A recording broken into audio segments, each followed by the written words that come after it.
Good. Greetings, comrades, and welcome to the Rad Gaming Podcast. I'm Jimshi. And I'm Pescador. And in this episode of the podcast, we talk to MissChezza, a cosplayer and Twitch streamer on the verge of reaching partner. We discuss the best techniques for creating a cosplay costume, the benefits of networking in person, and the steps that you should take to become a Twitch affiliate in your first month streaming. And this episode of the podcast is sponsored by the one and only Cento Fiore. Cento Fiore is a lifestyle and it's a fashion brand, and it always releases timeless and elegant styles for you to get at cento-fiore.com. That's CENTO-FIORI.com. And also, the Rad Gaming Podcast is part of Big Heads Media. With that all said, let's jump right on to the podcast.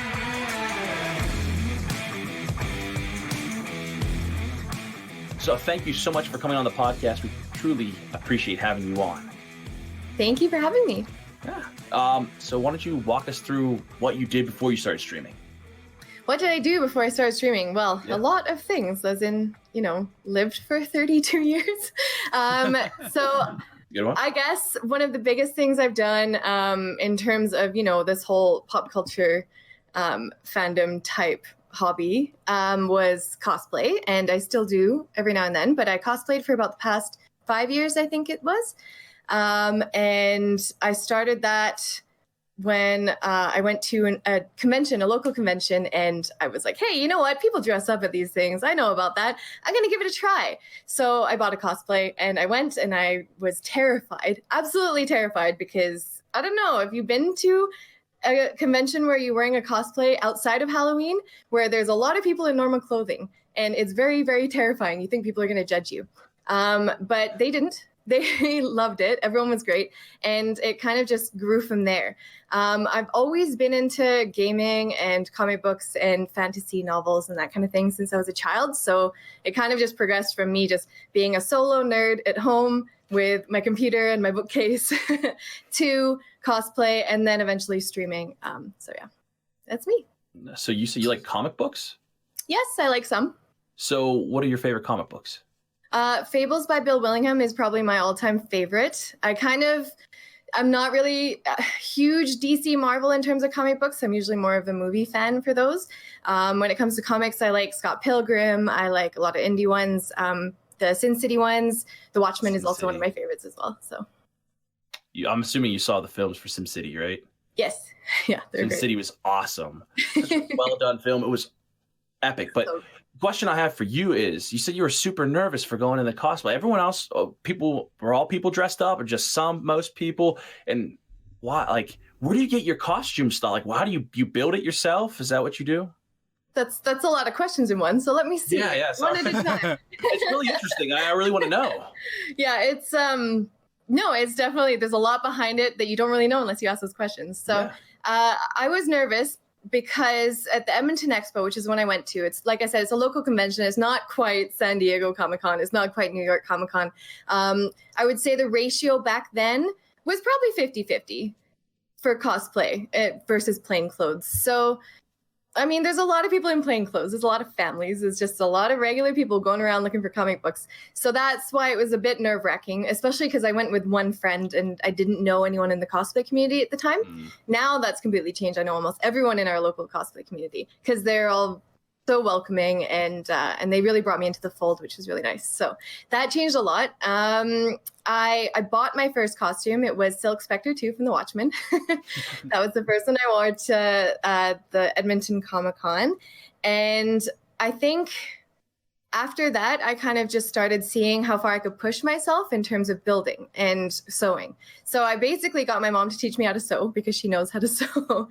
And we'd buy patterns and things. I made Daenerys' season 3 blue dress and cape from scratch, which took me forever. And it doesn't look like it because it's just a blue dress. But that took me months to make. And others, I would buy pieces, I'd put them together. I started learning how to work with EVA foam and Warbler and crafting armor, which, it turned out okay the first time I did it, but looking back at it now, it's absolute garbage.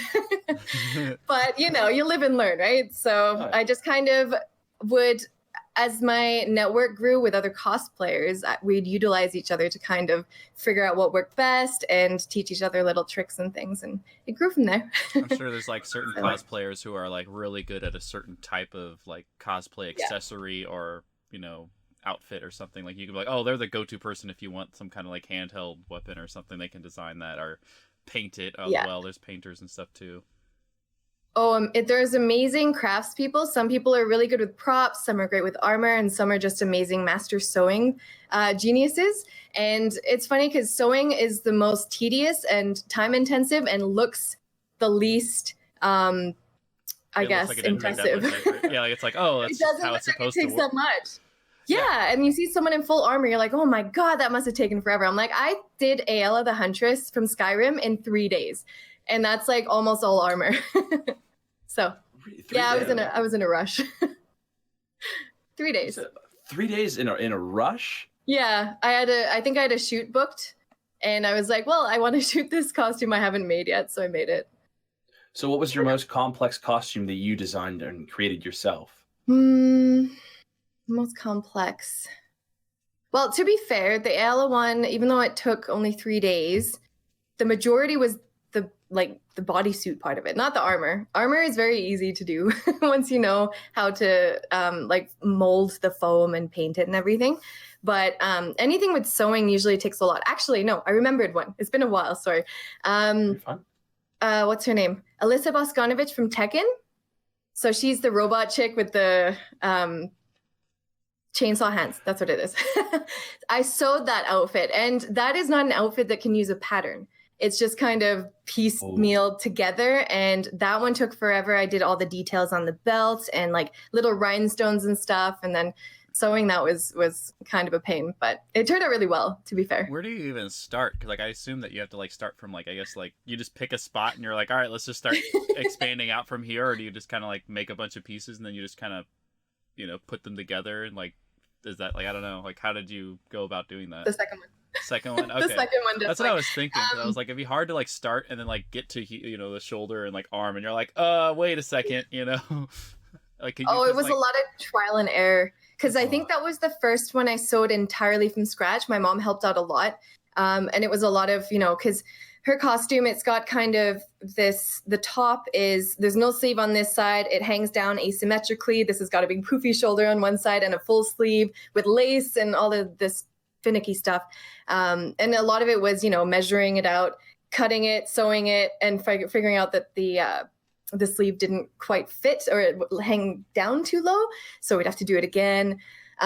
Since then, I've learned a lot about patterning and your body shape. So the cheap and easy way for cosplayers is to cling wrap around the body part, paper tape around that, so like masking tape or something, until it's all like covering the part of the body that you want to sew to, and then cut through it and you have a mold, basically. So then once you have a mold, then where do you go from there? You just use like, you stretch the fabric across whatever the fabric may be, and then I'd be so deathly afraid of like spending tons of money on like trying to create a costume and then just messing it all up. I think for me, it's time, not the money. Like time would be like you spend a week and then you're like, I gotta start over, like, and realize it just looks awful, and you're like, dang it! Like this looks like a 2-year-old threw it together at like, you know, some art class, and I created this. I'm just saying, like, it's how do you like? What made you decide to go into cosplay? Well, I mean, first of all, before I get to that, it's terrifying. Every single time I think it's going to be garbage, and it usually turns out a lot better than I think. So maybe that's just the luck of the draw for me. I'm not quite sure, but I've never had one that's like I've tossed it because it's been bad. I've always been able to tweak things. So you can always continue to tweak things. How did I get into it? Well, I think just so I guess before the Edmonton Expo, I used to run an online magazine called The Pulp. It kind of covered pop culture, nerd events in Edmonton. So I interviewed a lot of streamers. That's actually how I first heard of Twitch. I interviewed a local streamer named Unsanity Live. He's doing very well for himself on Twitch. He's a great streamer. Or actually, no, I didn't interview him. One of my writers did, and I edited it. And then we covered a lot of nerdy events like lightsaber classes, lightsaber training classes and the anime-thon that they have in the city. So, and I also met a lot of cosplayers that way. I'd interview them, I'd feature them on the magazine, and I kind of got a taste for what it was before I actually did it. And I think that's what made me choose to cosplay the first time I went to the Edmonton Expo, because I already knew this was a thing. I knew people who did it, and it looked really cool. So I just wanted to give it a try. Okay, so you weren't like a complete outsider walking into this, just like hoping to like, okay, I'll. No. Okay, yeah, so you had a lot of people to talk to first. Yeah. You said that you edited video. Is audio or video that you said you edited? I'm sorry. Oh, writing actually. I'm a writing. writer. Oh, writer. Okay, gotcha. So you did all this work, and you've done a lot of stuff with other Twitch streamers as well. I've done some things with other Twitch streamers. When I did run the pulp, it's an online magazine. It was like a not like a newspaper, but like a digital e-zine with articles and things like that. We did have some features for Twitch streamers, and this was, I mean, probably in like 2012-ish, I think. So it's kind of before Twitch's most recent big boom, I guess. So that introduced me to it, and it started introducing me to other people in the Edmonton pop culture community. So I met, people who were running conventions, people who were selling and creating, nerdy art and things like that, people who are cosplaying, people who just from all areas of the spectrum, which was really cool. So I got to make a lot of connections that way. And now I am in a local group called Edmonton Twitch, which is our local community chapter for Twitch. And I've met a lot of people through there, but also some of them are from other events that I met in the past. For example, one person, his name is Angry Zellers TV. He's a Twitch streamer in Edmonton. I interviewed him years and years ago because he was part of a Lord of the Rings group at the local university. So it was super cool. They had events all the time. They'd have like lembas bread bake sales. So I did a long feature on them. And then I joined Edmonton Twitch, and then he joined, and we're like, hey, buddy, how's it going? Haven't seen you for a few years. So yeah, it's been really good to kind of meet everyone who does all of these cool things. Sounds like you were really immersed in that culture, and that's amazing. Like lightsaber battles, like immersed in Lord of the Rings. Like, man, what world is this in? Because I'm excited. All I've seen is like the Harry Potter conventions, and like I didn't even get a chance to go into one. Now I really want to go in after talking to people, and it makes me excited. But so you went to these conventions, you heard about Twitch, and you edited papers, you heard about Twitch too. Then you started streaming. Is that how that worked? It actually took me a long time to start streaming. I watched Twitch a lot longer than I started streaming on Twitch. So I was watching Twitch back in, I don't know, 6 or 7 years ago. And I only started just over a year ago, about a year and a half ago now, actually. And I don't know what made me choose to start. I had friends who'd started streaming more, and I was familiar with Twitch already because I was a viewer, basically. And I decided, hey, I have a computer. Why not give it a try? I have done some on-air reporting in the past, so I'm like, I'll be comfortable in front of a camera. Because, when you start streaming on Twitch, it's terrifying knowing that you're live and people are watching you. Yeah. So I figured, that would lend itself to my experience a little bit, and it did. And then I just kind of fell in love with it. It does more for me than cosplay does in different ways. So, would you mind elaborating on that? Yeah, I guess I could elaborate on that. So cosplay is probably one of the most creative hobbies I've ever had in my life, and it gives me a chance to try new things, to learn new skills. And I've done that for so many years, and it's been amazing. But at the end of the day, and not that it's a bad thing, but cosplay is very dependent kind of on your pictures and your what you look like in cosplay. So you have a community online who, might be a fan of you as a cosplayer, but they often mainly see you in cosplay and or in a picture. And Twitch, on the other hand, you're live, it's you. You're not scripted. You're very much yourself. And you have people who watch your streams and appreciate that. And it's kind of nice because they love you for you, as opposed to, someone in a sexy cosplay or someone wearing this costume of a character that you love in a picture. It's Twitch. It's here. It's now. It's, it's your personality. So I think that's what I get from it more than cosplay. I guess it's also kind of like the difference between like your work and then your personality. Because like all your pictures, like you put all this time, to, like, the lighting, Like there's so much that goes into photography that like sometimes like it just blows my mind when you like learn when people like I have to go to a photo shoot and it's like more like it's like an hour and you're like what, like it's you come out of there with like maybe a handful of pictures but you're like sitting there like okay, move this, your hair's your like that and stuff. Like it's just insane. I have a couple of friends that do cosplay and they have to do like pictures and then like they have like friends that are like like you always know a couple of photographer friends and stuff too, right? And you try to like you're like, oh, let's all go out, and we're like, because like sometimes you get like you cosplay together or something, and you'd like go and get these pictures, and then you're like, oh, so and so forgot their prop or something, and you're just like like it's so the day's ruined. Yeah, and all you get is like this picture and a couple pictures, and then people suddenly are like, okay, this is what that's all they see. They don't see the behind the scenes where you were trying to like the personality and everything, you're clicking with everybody else and stuff. And like with Twitch, I guess you get that. You get the, and not really the behind the scenes, but it's like, it's more of like you get to talk to you, you're not like a still picture for like 2 hours on Twitch, Yeah, it's more real. I mean, it is. There's nothing wrong with cosplay not being real because I mean, the basis of it is fantasy, basically. You are pretending to be a character that you're not. And yeah, Twitch it's nice to be real on Twitch and have people appreciate you for that because I mean, cosplay has been amazing and I have a really great community on Twitch as well because of cosplay because they kind of transferred, some of them, but yeah, I mean, cosplay, so much work goes into the pictures. I have like my wall, you can kind of see the tail end of it right here and Archer as well by my friend.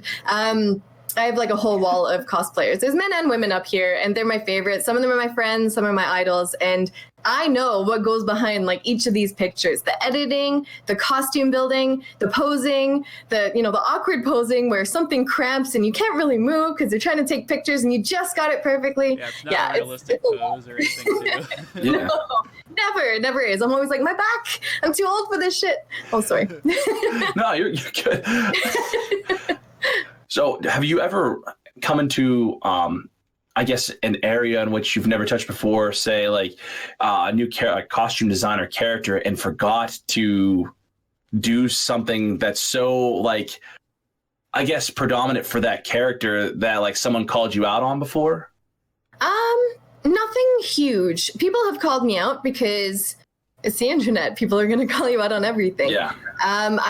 Oh, sorry. My computer just, there we go. No, I mean, I've missed pieces. I usually try not to. I pride myself in my attention to detail. So I use a lot of reference pictures when I'm making cosplays. And I also put my own spin on a lot of them too. So I might, take something that they have and rework it into something different. I can't think of an example offhand, but that does happen a lot. Style into it. You're not like, I guess there's like, you put a little bit of yourself in there as well. Because it is you. Yeah, like, exactly. It's you in the costume. So it's not like you're trying to, be that, you know what I mean? No. Like there is an element of you in that cosplay. It's creativity. Like you can make it as accurate or as skewed as you want. And just as long as you have fun with it, honestly. So have you ever done some kind of like cosplay actually in your Twitch stream? Like created one of your costumes during a stream? Not during one of mine. I did do some crafting streams with my friend Nika Stone on her Twitch back in the day. This was actually before I started streaming. And we would, we'd be painting things and stuff on stream. And her setup is for crafting and creative. So it'd be like multiple cameras kind of looking down. It was really fun and we got to hang out, but not much work gets done. So that's another reason why I don't ever do crafting streams, because I can't be entertaining and craft at the same time. Yeah, I can't do two things. And honestly, like my crafting time is kind of like my therapeutic time. I turn on my music, I blast it, and I can sit there for hours just crafting. So I kind of like to keep that to myself. So what kind of music do you listen to when you craft? Because, when you get in a creative zone, sometimes, the like the 80s, some old school rock, I do like the new Ed Sheeran CD with the collabs that he did with some of the people. I'm enjoying that right now. What kind of music do you listen to get in that creative zone? I used to listen to a lot of trap music and like Travis Scott when I stream or when I crafted. Now I tend to listen to like Ed Sheeran sometimes. I like to listen to things I can sing to. So Bastille a lot, which I know is not very cool, but I love Bastille, so I don't care. There's no wrong answer for music. That's what people think. No. They're like, oh, it's a terrible choice. Oh, you picked the wrong thing. But it's to each their own. I mean, music is music. You can take it as whatever you want. Just like cosplay. It's just your creative side, and you get to pick what you like and what you don't like. So yeah, I think it works also with like, certain genres fit certain, events. Like obviously certain songs played at a stadium. Like you're not going to cosplay every day, like, okay, let me, I don't know. Like, I mean, like there's like certain times where like it works better. Like it will look out of place as like a song that doesn't really match the environment, Like you can cosplay all the time if you want to, but you'll be out of place in some scenarios, like just like different songs. I mean, I've done a lot of shoots in public where I am cosplaying out of place because I'm in public and people are like, what is happening here? Who is this woman in this weird costume? And I'm like, hey, what's up? Those are so cool though, because like sometimes it's like, yeah, like I'm like, oh well, I got to see this up in person, and like for me, it's always really cool to see for me, I guess I'm like the person where I can appreciate the work that went into these costumes, because I know for a fact that like 99% of the time that costume was not bought like at a store, like it was handmade. Yeah. And I'm like the one who goes up there and like I'm sure they're just like, this guy like doesn't care like what I'm dressed as. He's just like, did you make this? Like, how did you like how long did this take? And they're kind of like, oh, I borrowed this prop from a friend and da da da. So for me, that always that's cool. It's nice to tell them that you appreciate it too, because I'm sure they appreciate that. I found that people are often more curious than judgy when I'm in public in cosplay, so that's nice. So you started streaming. Yes. When you first went live, the very first time, walk me through what was going through your mind and what happened that day. I blocked it from my memory. No, I'm just kidding. It wasn't that bad. What did I play? I played the Batman Telltale Games game. So it's like not really a visual novel, but it's pretty like minimal gameplay. So I didn't really know what to expect. And it's funny because I didn't think anyone would ever watch it. I saved the video. It's on my Twitch. It's still there. And then one of the members of my community, he has gone back and actually clipped all of my old streams. And it's just so funny because there's a part in my first one I'm like, pretty sure no one's even watching this, so I'm just gonna say this and do this. I don't say anything weird or bad, but I guaranteed knew no one was watching it, and I didn't think anyone ever would. But joke's on me. Because it was back to watch it, and you're like, oh wait. I know. You're like, I should have deleted it. What am I doing? No, it wasn't that bad. It was just me being awkward with a bad camera. Playing a game and not really providing any commentary because you kind of grow into that, right? So yeah, it's not great, but not the worst. So what was one of the first obstacles you really ran into that you were like, should I be really streaming? Should I actually do this? Once I got started, it all went pretty well. Like I'm very good with technology, thankfully. So I do a lot of research beforehand before I do those kinds of things. And if I ever did hit a road bump, up came Google and I was looking, because lots of people stream. So yeah, there's lots of things out there where people will give you advice and or tips on how to improve things. I think one of the worst things was my camera was really crappy. And once I fixed that, it got better. Camera and mic were not good. And those are the two main things you really need to stream. So once I upgraded those, it got better. And then I still have roadblocks. I still have a lot of jankiness, as my community likes to say. They appreciate the jank now, but my computer, I've been constantly upgrading it. And as you know, you have to just kind of keep doing it. So we're almost at the next step, almost ready, because I keep upgrading things in the stream and the computer is like, I can't keep up anymore. So I need to, So what is the next step? In terms of upgrading my computer or Twitch? Yes, upgrading the computer. I think I need a new motherboard and CPU.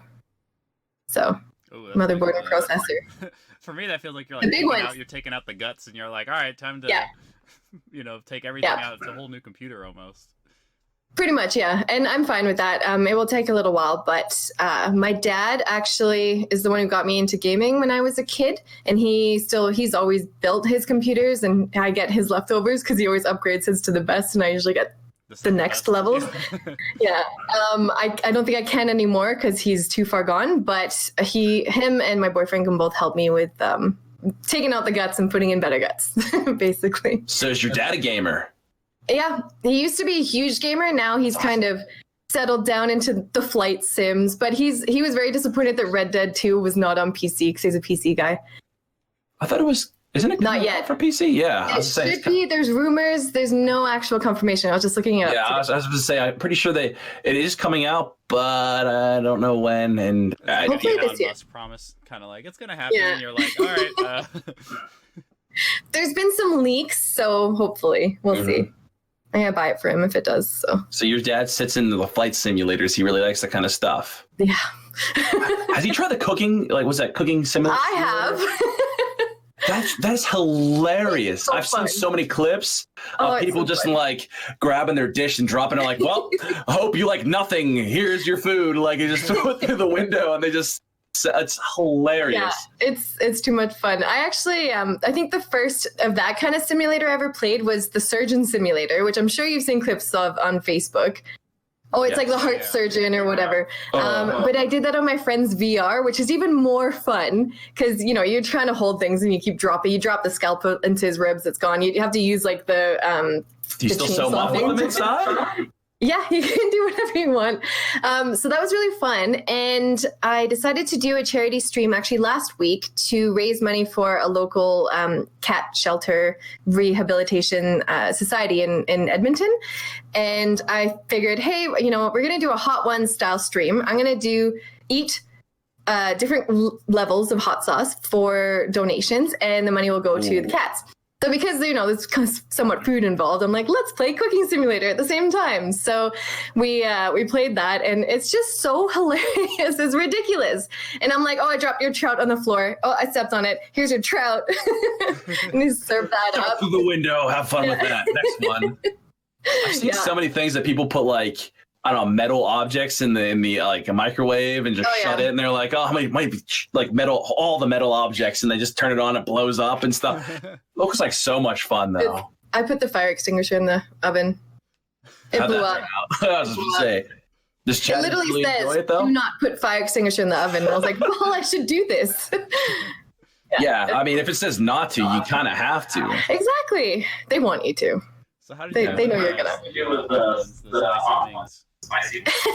So I've done a Hot Ones challenge before, like a legit one, and I think it was 7 sauces. I got to 5 and I died.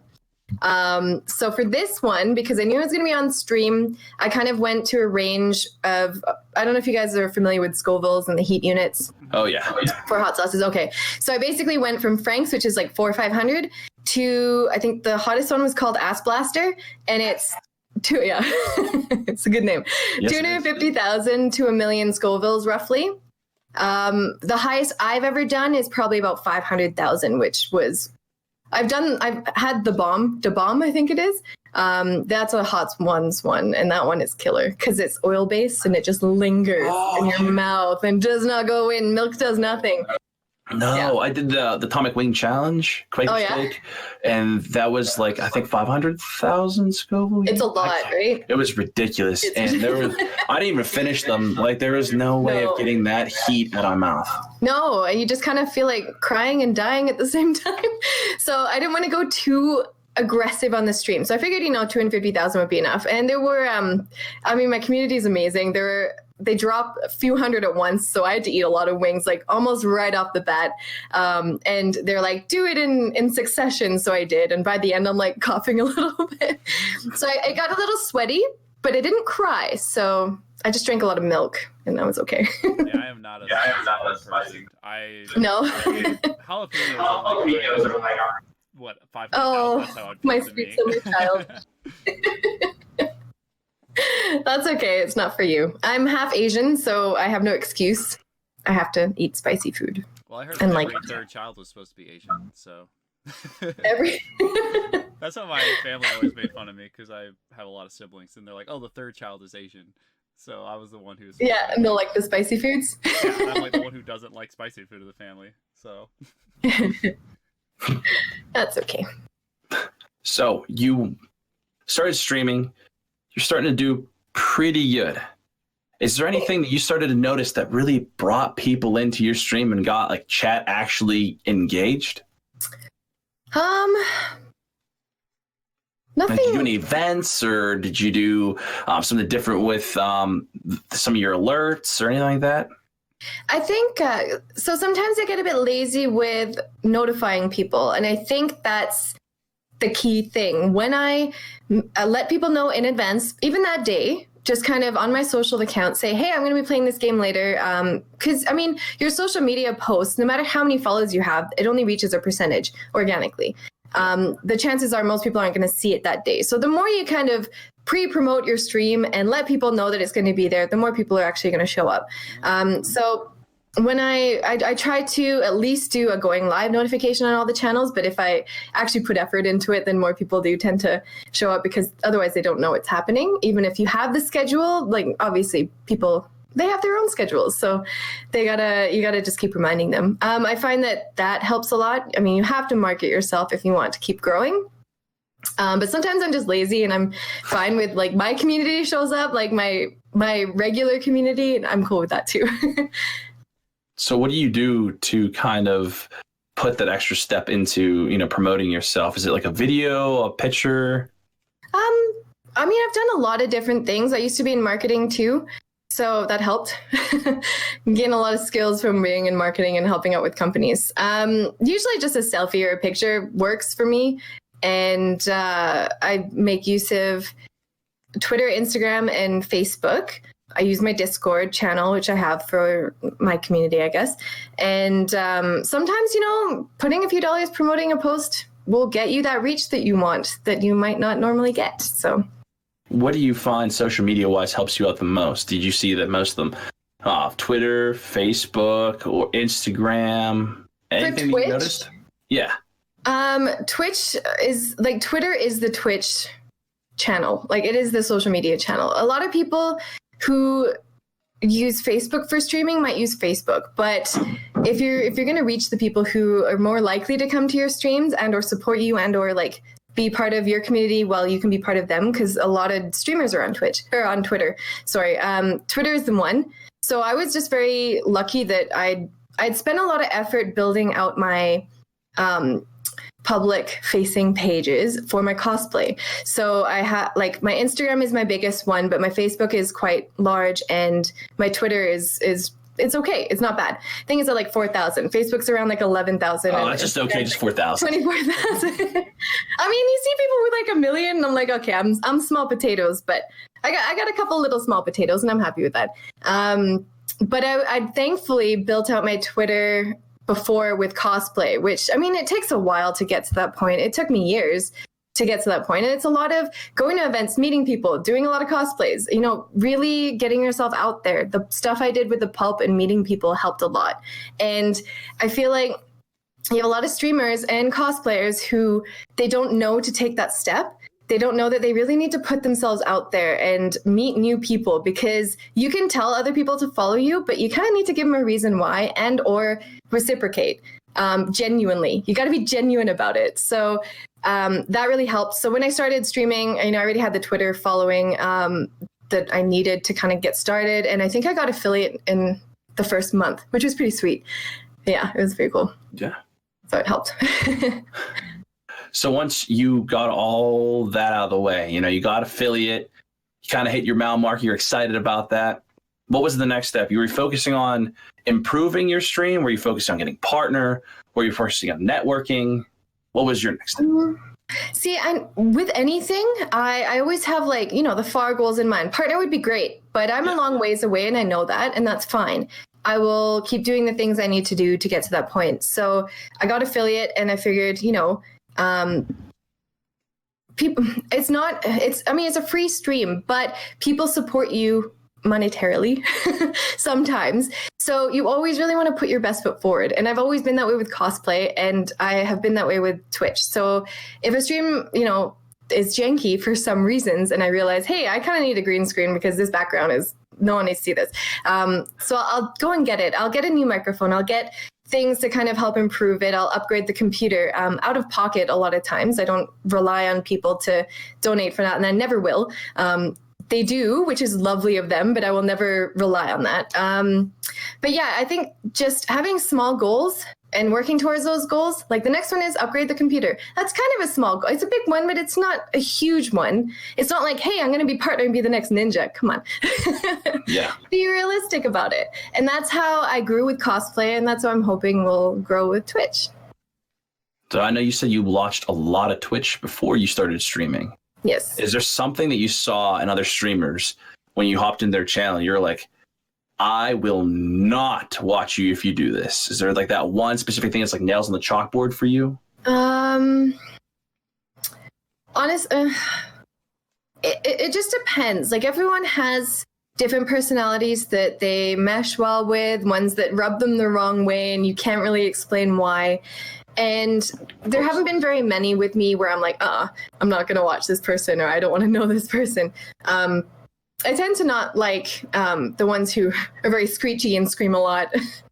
You know, they do exist, and that's fine. They have their audiences. It's just not really my thing. I do like witty banter a lot. So those are the ones I tend to be driven towards. So Insanity Live was one of the first streamers. He was the first streamer I ever watched.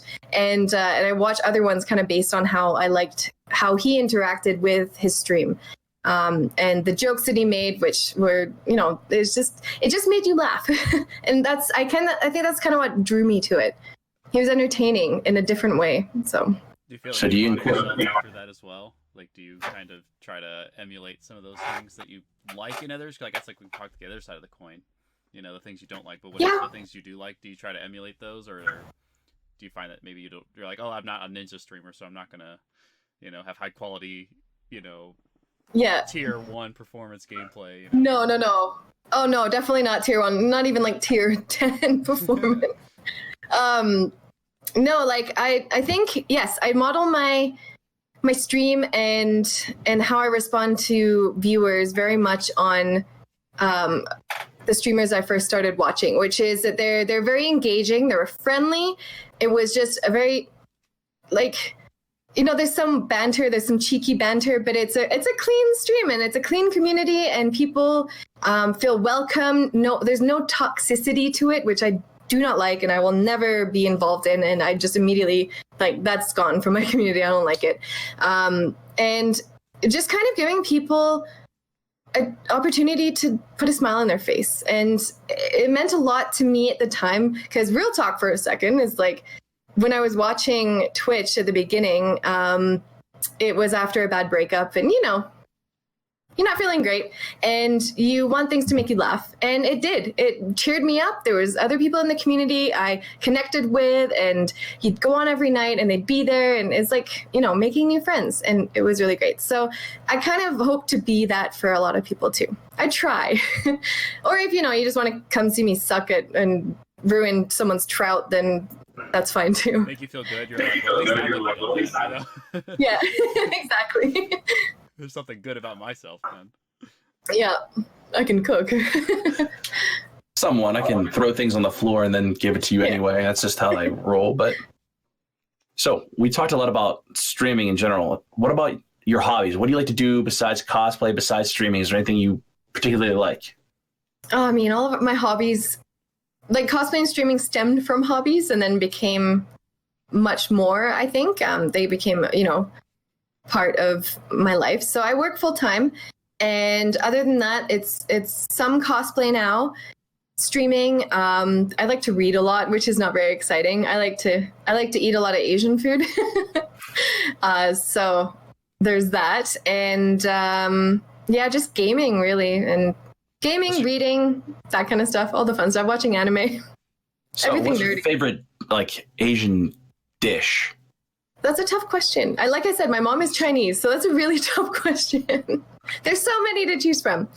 Can I pick 2? Recently, maybe. Yeah, go ahead. Or 3? Yes, God.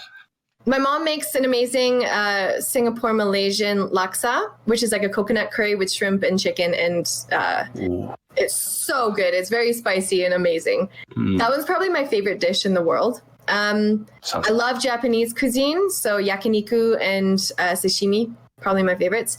And hot pot, if you've ever had hot pot. I've had hot pot. Yeah, it's the best. I really found myself interested in Asian cuisine in general. Penang. Oh, like Penang laksa. Yeah, I really like Penang. I've been getting on a kick with that stuff. It's really good, especially when you make it really spicy. Yeah. That's my stuff. Yeah, me too. Y'all are crazy over here. That's what I. He's just like, no heat. Jalapenos and I'm dead. I'm the person who goes to the restaurant and they're like, oh, spice level 1 through 5, and I'm like 0. Like. You're like, why is this pasta spicy? And they're like, sir, there's pepper on it. Yeah. Did you ever go the opposite end of the spectrum, and then they were like, okay, what spice level do you want? And then they give you, like, you say like a 7, and they actually give you like a 10, and you know they gave you a 10. Yeah. Because I went in this place, it was called a Smiling Banana Leaf or something. Yeah, oh my God, I sat there and ate the rest of it, yeah. Just pouring just be like, because I know they're laughing at me like, this white dude thinks he can he can eat this stuff? That's a joke. Because he's like, I was like, okay, so what would you judge a 7? He's like, pretty spicy. I'd say it's pretty spicy. I'm like, okay. Was he Asian? Yes. Because they have a different degree. He was like, it's pretty spicy. It's not bad. I'm like, okay. That's fine. I'll go with a 7. That's pretty good, right? Because usually 5 is like, it's like kind of spicy, not bad. 7 gets your nose a little bit, and I can add stuff as I please. So 7's like my base. So I was like, I'll go with 7. And then I get it, and my fiance gets it, and we're like eating it together. Like we're eating, like she's eating hers, I'm eating mine, and like all of a sudden it just hits me. I'm like, this is really hot. Like this has to be a 10. And I'm like, my face is beet red. I'm like, she had the same thing. I look up and her face is beet red. She's sweating. I'm sweating. And I swear, I'm like, these guys are watching me in the back. They're like, this guy's not going to eat it. I ate it, but I was dying afterwards, inside and out. And you know what? Rough. It was probably a 7. Can you imagine? Maybe it could be. You're right. It could be though. Yeah, it was probably a 7. It's funny because my mom, terrible now. If my mom is like, it's kind of spicy, I'm like, my tongue. And I like spicy food. You would die. Probably yes, but I love putting extra spice on it. Whatever it is, I'm starting to build my tolerance up. I'm sure I'm not to your level yet. I'm trying to build my tolerance up too, but it's. You should. You need to get past the pepper. I can do like spice level 1, please. Yeah, like if I have like nachos and there's jalapenos, I'll be like, I gotta eat at least one of those, so that like I'm not always like I don't want to ever like have my body forget what spicy is like, because I figure that's what makes my like tolerance so low. Like, it has no idea what spice is every time I eat. It's like, whoa, what is this? Once every 2 months. Do you eat the jalapeno on its own, or do you eat it with cheese? Because that's just I do it the easy way with cheese. With the cheese, it just negates the spice. Well, like, what's the point of eating? I guess you're right, but it's good on its own. I feel like spices should be like complementary to the dish. It shouldn't be like I guess like hot ones where it's like that is the dish is the spice. Like I don't know if I would want to eat something like that. Yeah. But like I guess if it like complements it, I can do that. That's why I want to eat it with the chip and everything. I'm like, if I can't eat it with the chip, then I there's no point, you know. Oh man, you should see me and my best friend when we eat nachos and it comes out and all the jalapenos. We're like goddamn chickens, both of us picking it out the jalapenos just so we can eat them right off the plate. And that's fine. I hate the like oily like substance that's like you can smell the heat on it. You know what I'm saying? Like it's it's really hot sauce when like you can smell that specific smell. Mm-hmm. You're like, if I put that a little tip on my mouth, I'm out, I would die. I love chili oil though. And that's kind of a greasy chili. The chili oil? You get it in a lot of pho restaurants. Yes, and it's not bad. But I'm saying like the paste, I don't even know what its technical term is, but it's gonna be that's distinct like stink. That you're like, man, that's gonna I have a funny story. Go ahead, yeah, share. Well, just because, like, my mom, she's straight out of, like, Brunei, which is close to Malaysia. Not straight out. Like, we lived in England for a while, so now she has a big accent. Kind of weird. But she used to make her own chili, which is called belacan in Malaysia. I don't know what it is. But she would literally be cooking the habanero peppers in the kitchen, and it stunk so bad. Like, I don't even know how to describe the smell. Because it's not a usual smell. It doesn't smell like meat. It just stinks like salt and sulfur and like Heat. the depths of hell. Yeah. And she'd literally smoke out me and my dad. I'd be upstairs gaming. He'd be in the basement gaming. We'd both come to the kitchen and be like, what the hell is that smell? We're leaving. Like, we're coughing. You're coughing because you can't breathe. It's so hot in there. Yeah. And then she loves it. And she'll just cook it. She'll be like, whatever, bye. And then eat it. Maybe that's What's wrong why with she you? cooks it. She's like, this is great. I have my me time. I just, I know, right? Get out of here. She like stare you down as she eats this like seriously hot stuff and be like, look at this. Bam. No, my mom's got nothing to prove. She doesn't even need to look at me. She's got all that, like, you know, middle-aged Asian woman confidence, I should say. So Is there any foods that you don't like? That you absolutely despise? Me too. Right? I've talked They're about this. disgusting. Right? Gemshi, finally, I found someone that I do not like bananas. do There's I. probably a lot of things that I don't like, but I'll try most things. Yeah, but bananas just are always the number one. Bleh. I feel like you got to get them at the right ripeness then. You haven't found No. your ripeness. I'll eat banana bread. I'll eat cooked bananas, Okay, but I'll I just give you that. yeah. If you like banana bread and banana nut muffins and all kinds of stuff like, all right, you're good. Yeah. Because I feel like that actually tastes better than banana. I don't know if Yes. people will argue with me on that, but I feel like that tastes better than banana. So if you like something that, like, you're like, oh, it brings the banana above the bar of like things that I can like, then yeah, that works then. Okay. I was like, if you don't like anything banana and you're just like, oh, I would have been like, oh my I don't god. like banana bread. No, I feel like cooked banana tastes how banana should taste. And raw banana is like, you know, the pasties in your mouth. It's disgusting. Well, I kind of like You how should- I have my bananas. Is like some people might think this is weird, but I'll put them in the fridge a little bit because it also kind of like whenever you eat a banana cold, it tastes like a little like the sugars crystallize a little bit more, so that it tastes a little bit sweeter, and it also like lasts longer. So like you don't have to eat it like right after you buy it. You can buy it later, and I like them when they're cold too. I think I've done it too many times where I don't like warm bananas as much, but like I know there's some people who like they get the fried banana chips. I like those. Those are good. chips, yeah. Yeah. The chips feel are like decent. you're like I like banana as an ingredient, but not as a dish. Like Yes, that's actually exactly right. No, you nailed it. I like See, bananas as an ingredient, but I as don't an know what it is individual that they- item. Ugh. I don't like that and pickles. Pickles is where I don't like. Oh, we can't be friends anymore. Okay, I am the accept pickle that. queen. You're the pickle queen. I don't know what it is. I just don't like pickles. Like I can do like pickled things, but I just can't do pickles. Okay. I don't know why. I like pickles. I like pickled things more. One of my favorite snacks is to get like a little bowl of pepperoncinis and just sit there and eat them. And those can be pretty spicy. You just sit there and eat them? Yeah, they're good. I used to work at Quiznos and they had like the big bags, so I'd always take some home at the end of the day. it sounds like the perfect job for you. Where you're like, oh, Yes, Like, it was. people Also probably don't- subs, you know, sandwiches.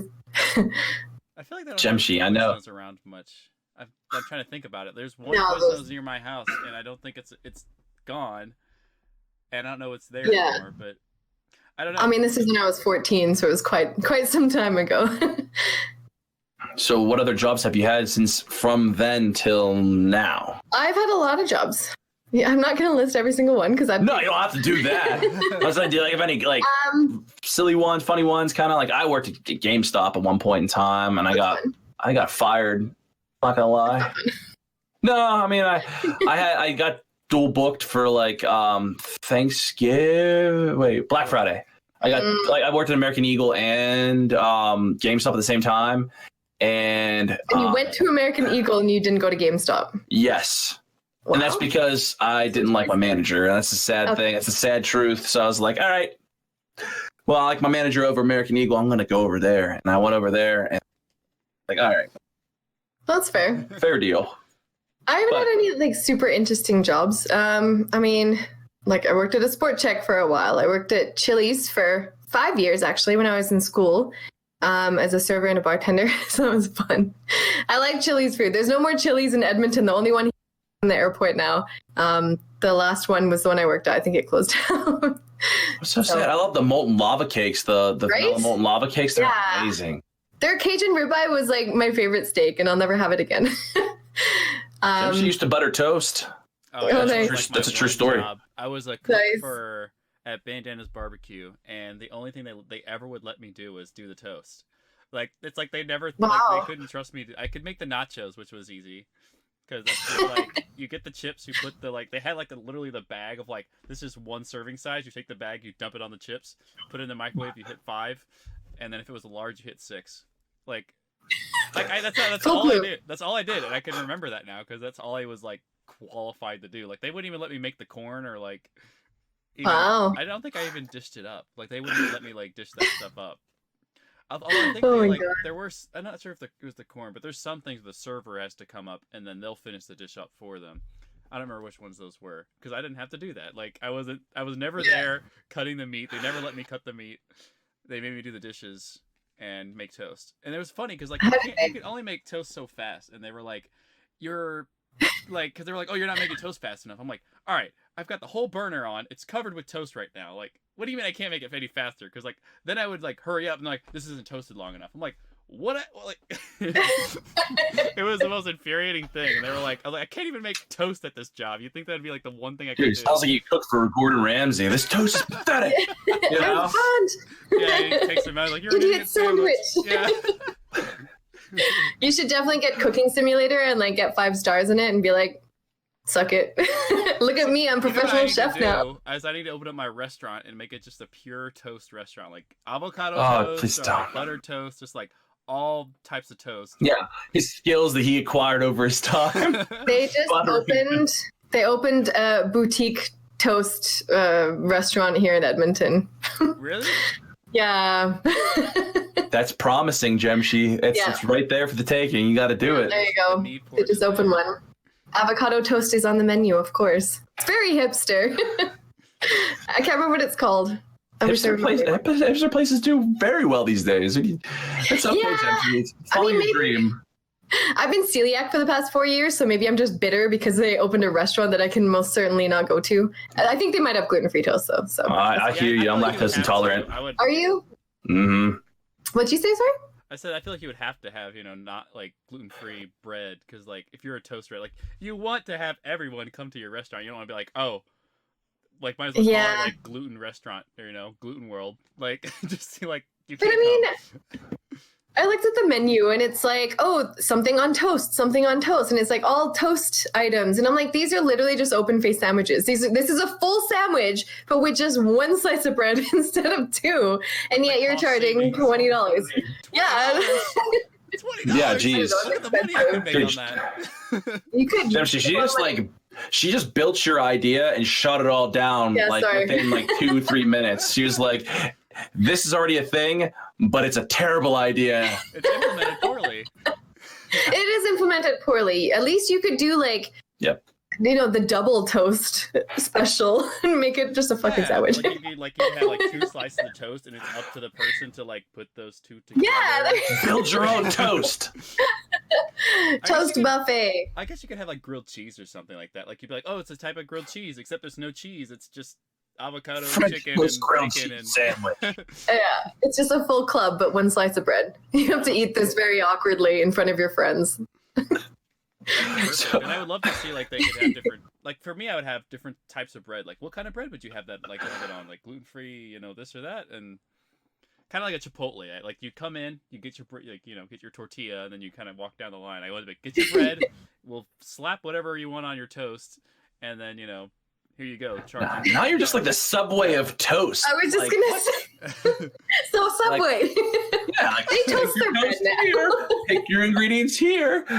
Pay for it here and have fun. Yeah, it's your dream come true. She just Subway. Thank you. I guess I could do that. I guess it'd be like Quiznos because they're always toasted. They do. Yes. So I guess it'd be like that, except I'd have like half the bread. I'd be like, all right, what do you want on? I'd be like, take the 1/2 off and set it aside. And be like, all right, it's basically Quiznos, but 1/2. Well, when they toast it, they don't toast it like this. They do toast it like this. So you just don't have to do that extra step of building the sandwich. You just serve it to them. Here you go, right out of the toaster. Take it and go. Yeah, literally just like stand there and wait for it to come out like that. No. Yeah. No, Jemshi, you make them put their own toast in the toaster. No, I'm just that's down with the the way to idea. go. It's half the bread, but double the price. Like that's what I'm down with. Yeah. Yeah. There you go. You'll make a good profit for the 6 months that you're open. Yeah, right? I'm gonna reel this back in because this got way out there. The banana part was my favorite. Good. I'm glad. And I'm happy someone shares the same dislike for banana like me. I've about time I met someone. Everyone else likes banana. They look at me like I'm super weird. Yeah. Finally. But with that said, we've talked about a lot of different things, and I kind of want to reel it back into streaming for one last time. Yes. So, with everything talked about, what is the one piece of advice that you would give aspiring streamers to help them create a successful Twitch career? I'll just, I guess, elaborate on what I said earlier. Is definitely, well, it's probably a few things, but you asked for one, so I'll pick one. Networking and really putting yourself out there is probably my number one. So, and that means not just bugging people to watch your stream, not just following people and saying, hey, watch my stream. Hey, follow me on Twitch. Hey, do this. It means actually going out into your community face to face and meeting those people. Almost every city has like a Twitch chapter and or community groups. You can start one if there isn't one. It's good to have that face-to-face interaction, actually create meaningful relationships with people who you genuinely want to hear about. You want to talk to them about, you want to be friends with them, and you want, them to feel the same way about you. And from what I found, that seems to be the best way to grow. And it's the most genuine way to grow, because you're not just doing it to be, partner or to be a famous Twitch streamer, because honestly, it's a good goal to have, but realistically, you should be doing this because you enjoy it, because you want to grow as a person, and because you want your stream to grow in quality and for its quality. So I think, connecting with other people is probably, I think, the number one thing. And that's what you're doing in your stream anyways. If you're not connecting with other people, you might just be a ninja who's just really good at gaming. But for the most part, you got to connect with your audience. And you also have to connect with the people who could potentially be your audience. So. Absolutely. And face-to-face is fantastic. You're putting time and effort in and actually making that genuine connection. That's really well put. But we just want to say thank you so much for coming on the podcast. We truly appreciate having you on. Yeah, this was fun. Thank you. Yes, it's been really fun. Thank you guys so much. And thank you for listening to this episode of the Rad Gaming Podcast.